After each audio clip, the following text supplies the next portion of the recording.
დიდება და მადლობა ღმერთს გილოცავ დღევანდელ დღესასწაულს.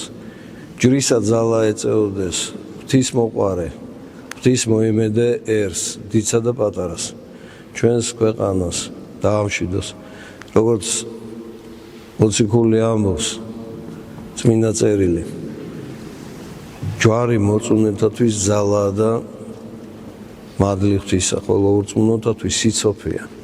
და დღესაც რასაც უყურებთ, ვისაც ღმერთი არ წამს და ჯვრისა სასოება არ გააჩნია, იმყოფებიან სიცოცხლეში. უგნურობაც აღარ ქვია ამას, სიცოცხლე ქვია.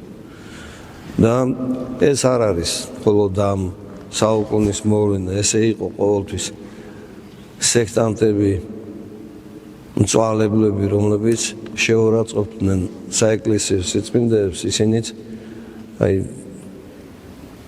პირსისლიანი ნადირები, მხეცებივით იყვნენ. არიოზის მიმდევრები ვითომ ქრისტეს სახელისათვის ხოცავდნენ ქრისტიანებს, მართლმორწმუნეებს. ხატმებრძოლები ვითომ ქრისტეს სახელით ხოცავდნენ ხატის თაყვანისმცემლებს და ქვეყანას აშფოთებდნენ. ისე არის დღესაც, ვისაც და ესე იქნება ქვეყნის სასასრულამდე. ვისაც არ უყვარს ღმერთი და ვისაც არ აქვს სიყვარული და იმედი ჯვრის ძალისა და შეწევნისა, მაშინ ის სიცოცხლეში იმყოფება.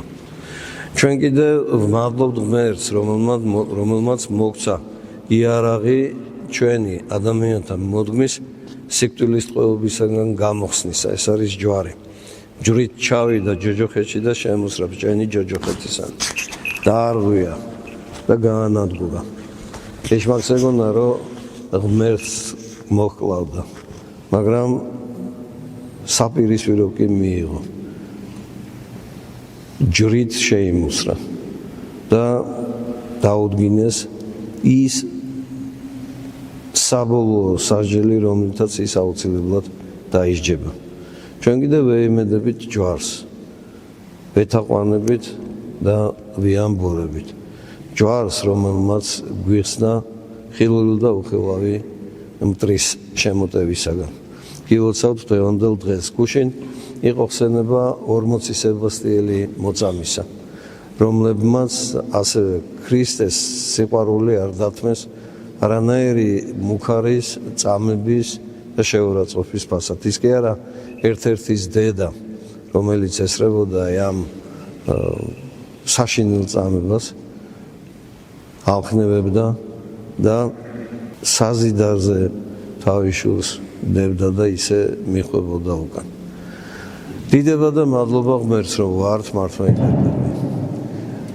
ვეიმედებით ჯვრის ძალას და იესო ქრისტეს მოწყალებას და შეწევნას, რომ დაგვიცავს ამ წუთის სოფელში, რათა მომავალ სასოფლოში ერთად ვიყოთ ქრისტესთან.